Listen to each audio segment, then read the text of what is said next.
Hej alle sammen, og velkommen til. I dag skal vi have om test af HTTP og REST API, og mit navn er Bartholomeus. Først en lille påmindelse om vores arbejdsmetode. Vi skal lege, så vi skal have det sjovt. I skal vende jeres projekter sådan, som I synes, det er sjovt. Fordi har du det sjovt, så vender du tilbage til det. Gør du det tilstrækkeligt, så bliver du ekspert. Lad os kigge på vores incident, fordi vi er jo trods alt IT-chefer. Virksomheden ønsker at gøre det muligt for enheder og systemer at kommunikere og udveksle data let med eksterne applikationer, dashboards eller cloud-tjenester. Det skal også være nemt at integrere med web, mobile applikationer ved almindelige webstandarder og værktøjer. HTTP REST kommunikation kan håndtere disse behov effektivt, da den bruger standard webporte 80 og 443 og er firewall-venlig. Den er også enkel at teste, debugge og integrere med eksisterende webtjenester. Og her rykker vi os over fra garagefasen til MVP-fasen, fordi vi prøver at bygge et minimum viable product, som faktisk kan løse en problemstilling for andre. Teori. Nu burde jeg have markeret HTTP. Det må jeg lige rette bagefter. Vi kan se, at RAM, CPU og netforbrug, der er HTTP tungest af de andre protokoller. Til gengæld bygger HTTP'en jo videre på TCP-protokollen, så både rækkefølgen af data og datatab er der taget hånd om, og så bruger den også HTTPS, som er HTTP over TLS. Scenarie-eksempel for HTTP det er, at vores brugere skal have adgang til data og styre de forskellige dele via web. De skal også være brugerstyring, således at nogle brugere har adgang til nogle rettigheder, og andre brugere har andre rettigheder. Her har vi forskellige typer systemer, der skal arbejde sammen, så f.eks. authorization server, dataserver, styringsserver, databehandlingsserver, visualiseringsserver osv. Så vi skal have mange forskellige typer systemer til at arbejde sammen. Hvorimod i MQTT så havde vi jo en netværk af decentraliserede systemer, eller enheder, som kunne tænde og slukke hinanden, altså sende beskeder til hinanden. Hvor TCP var en forbindelse mellem to enheder, som sikrede orden, altså rækkefølge af data, og at dataen kom over, hvor UDP bare var, at man sendte afsted en besked, og som potentielt ikke nåede frem, men det var klart den letteste protokol at bruge. Så hvis man skal sende meget forskellige typer data, som ikke behøver være så pålideligt, så UDP oplagt. Men her er det så HTTP. Og hvis vi kigger på de forskellige protokoller i OSI-arkitekturen, så her har vi IP-protokollen, som TCP bygger på, som TLS med kryptering, og som HTTP bygger på. Og her går vi over fra transportlaget over til applikationslaget, hvor HTTP befinder sig. Og HTTP handler jo om at kunne sende data eller requeste data, og så få data tilbage. Så hvis jeg laver en request, jeg siger, jeg vil gerne modtage, så jeg laver en get request, så siger serveren, vær så god, så får jeg en response.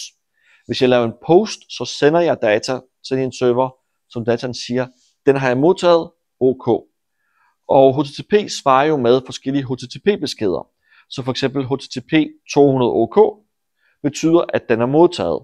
En HTTP-besked 401 betyder, du har ikke adgang. 403 betyder også en anden form, at du ikke har adgang. Den ene er, at du ikke er logget på, og den anden, at du ikke har adgang til det her. Og så er der 404, som betyder, at dine data, du søger, findes ikke. 400 er generalfejl, 500 den er serveren er brugt sammen osv. Men der er de forskellige HTTP-koder. Men når vi kigger på HTTP, så kan den have andre protokoller ovenpå sig. Så for eksempel HTML, som er det, som hjemmesider bliver vist af. Så hvis jeg går ind på Wikipedia hjemmeside, nu åbner jeg en developer tools, og det er en request, der hedder get, fordi jeg vil gerne åbne en side på Wikipedia, så får jeg svarkode 200, OK, for det gik fint, og så i min response vil jeg få en HTML-kode, som min browser vil vise som Wikipedia. Og den har også en header og en body, som indeholder forskellige data. Det samme gælder PNG og JPEG-billeder. Så hvis jeg går ind på Wikimedia og kigger på en af de billeder, de har, jeg efterspørger billedet, så det er et get, så får jeg 200k fra serveren, og så modtager jeg billedet. Nu kan vi så se, at det her det er jo i hexadecimal, fordi det er et billede. Der vil i browser vil blive vist som et billede, men her kan vi så se dataen på billedet. Og den indeholder selvfølgelig også en header og data, hvor en header på et billede vil f.eks. være, hvor bred er billedet, hvor højt er billedet, hvad for nogle farver bruger den, og den slags. Men vi kan også have CSS for eksempel, som er den visuelle opsætning i hjemmesiden, så vi ikke kun har data om hjemmesiden, men hvordan den skal se ud, hvilke farver den skal bruge, og det bliver også en get med svar 200. Så om I kan se, så har vi jo vores protokoller over transport, og så har vi også nogle protokoller, som handler om, at vi gerne vil bevare data over tid, men som også kan bruges til at sende over afstanden. Og forskellen på HTML, XML og JSON er jo for eksempel, at i HTML, der har man struktureret data med overskrifter for eksempel, og punktopstillinger og andet. Og det bliver hurtigt ulæseligt, og det fylder meget. XML er lidt mere struktureret, hvor man har for eksempel modtaget data sat sammen, status sat sammen, navn, Jens, alder, 22, og man kan se, at navn starter her, og navn slutter her med en slash. Sammen med alder og kode osv. Let at læse. Og det brugte man faktisk i SOAP API'er på nettet, før man fik REST API'er, som bruger JSON. Og jeg synes, den her man kan lettere læse end de andre, og den fylder også meget mindre end de andre, hvor vi har modtaget data, navn, Jens, alder 22, status, kode 200, message, OK. Og hvis vi går ind i source under HTTP, så har jeg en, der hedder REST API eksempel. Hvis man går ind i den, så kan man søge, altså gå ind på i sin browser på 127.0.0.1, fordi man starter faktisk en server op, HTTP-server, og så kan man skrive person, fordi det er vores API, vores service, og så skriver jeg med spørgsmålstegn, at der skal være en variabel, der skal navnet være Jens, og så er det et og-tegn, at der er en ny variabel, der hedder alder lige med 22. Så laver den et print til mig i JSON, at den har modtaget data, navn Jens, alder 22, så hvis jeg har ændret dem her, så vil den ændre her. I er velkommen til at prøve selv. Og så kan vi se, hvilken statuskode den svarer, at det er gået fint igennem. Og på en måde er det her jo også en protokol i sig selv, som vi bare har bygget op. Så har jeg lavet, og hvis man kigger i den, så kan man også se i koden, at på starten, så kan man tage den her tekst og bare sætte i sin terminal og køre den. Så starter serveren, så kan vi åbne vores browser, og så kan vi teste den med at indsætte navn og alder, og så kan vi så forvente et resultat i JSON. Her har jeg så slået serveren op, og den fortæller mig, hvis jeg bare tager adressen ind, så siger den, at der er ikke nogen data, fordi jeg har ikke sat nogen parameternavne. Men når jeg så sætter parameternavnet til navn og alder, så vil den fortælle mig, at den er kommet igennem, og hvis jeg klikker på Pretty Print, så vil den strukturere for mig, så det bliver lettere at læse. Og jeg kan også se herover, at den er gået igennem, og den fortæller mig, at jeg har kaldt den, og den har fået en status 200. Så serveren kunne godt lide den. REST API eksempel 2. Der har vi med, at i stedet for at etteren kom ud i JSON, så har jeg lavet den, at den viser i HTML, hvordan det ser ud. Og jeg kan gå ind på eksemplet og se, hvordan den er bygget op. Der er ikke så meget at vise det, foruden at den kan også virke som en webserver. Så et API eksempel 3, der har jeg bygget et mere funktionelt API, hvor hvis vi starter den, så kan I teste den ved at oprette nye personer. I kan loade en person. I kan vise en person, der ikke findes. Så viser den file 404, hvor hvis den findes, så viser den persondata. Og så har vi en, hvis vi ikke viser nogen person-ID, så skal den vise file 400. Og at filebeskeden at man skal bruge person-ID. Og dokumentationen bruger man på, hvis man går ind på 127.0.0.1.8000/docs, så åbnes der en autogenereret Swagger-fil, som jeg viser lige om lidt. Så nu jeg har lavet den her, der hedder New, hvor den genererer en HTML-form for mig. Fordi hvis jeg skal oprette data, skal jeg kunne gøre det. Så her har jeg bare hardkodet den. Normalt så skulle man adskille frontend og backend, så en formular vil ligge på sin egen server. Og her kan jeg indtaste de forskellige data, og så vil den fortælle mig, at dataen er nu gemt. Og det var de data, jeg tastede ind. Så vil jeg gå ind på min person 137, fordi jeg oprettede den som 1337 her. Og så vil den fortælle mig, at den person findes med det her. Men hvis jeg nu mangler på at indtaste personnummeret, så vil den sige til mig, file path skal være person / og så person-id, og så viser den mig filekode 400. Så langt, så godt. Men der er heller ikke nogen grund til at bygge sin egen HTML-form for testen, fordi hvis vi bruger Fast API, så følger vores Swagger automatisk med, der genererer vores dokumentation, som er interaktiv, så vi kan lige pludselig se, at jeg kan læse personen, og jeg kan skabe en person. Og hvis jeg klikker for eksempel på skab person, så kan jeg sige try it out, så kan jeg indtaste ID'et, Jens, alderen, eller navnet og alderen, lige i stedet, så den har en formular for mig. Jeg kan sige execute, og så siger den gemt, ligesom det var før. Og fordelen ved at bruge automatisk genereret dokumentation, det er, at hvis jeg laver rettelser i min API, så følger rettelserne med, Hvorimod hvis jeg har lavet en manuel hardcoded formular, så skal jeg også huske at opdatere den. Så det her, det sparer mig rigtig meget tid i at kode. Så kan jeg også have brugt read person. Så kan jeg bare indtaste mit person-ID 1337, og så fortæller den mig, at den person findes. Så det er jo fantastisk. Jeg kunne have testet det her med for eksempel Selenium, så jeg kan gå ind og åbne min web, og så udfylde alting. Men tiden for Selenium, altså det tager lang tid at teste med Selenium, og sådan en test kan tage minutter. Måske 30 sekunder, hvis de er meget små, men stadig det er 30 sekunder. Hvis jeg brugte Postman til at teste min API, så kan det tage 100 millisekunder at sende afsted. Men med Fast API, så kan vi faktisk lave unit tests.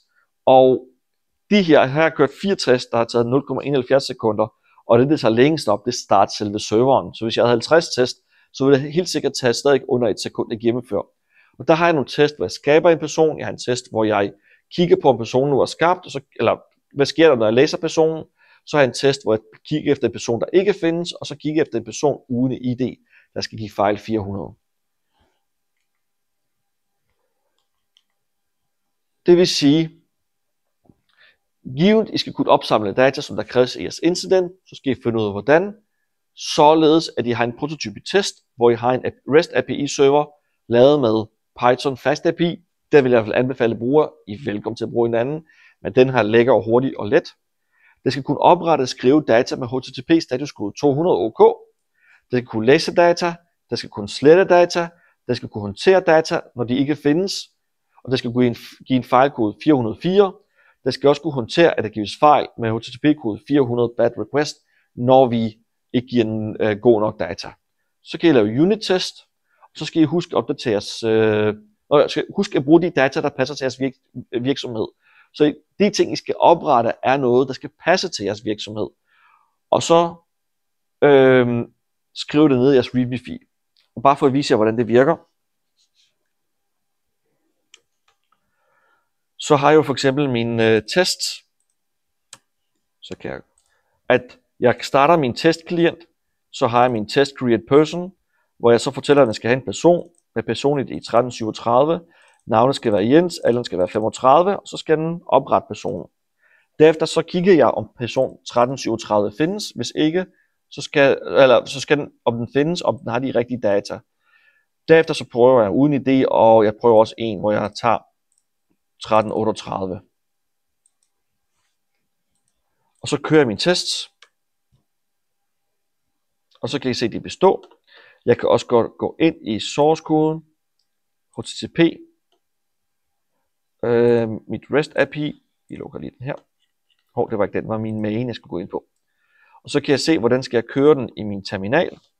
Der siger, at jeg skal tage det her. Så jeg åbner en ny terminal. Hvis jeg gerne vil lave det manuelle test, så paster jeg koden ind. Så går jeg ind i min browser og skriver 127.008. Det var fordi den ikke findes. Og så vil jeg kunne skrive docs. Og så kan jeg se, at jeg har min read person. Nu har jeg lige startet den. Så hvis jeg søger efter... det var ikke den, jeg skulle. Det var den her read person invalid. Jeg skal have get person med person ID. Try it out. Så kan jeg prøve 1337.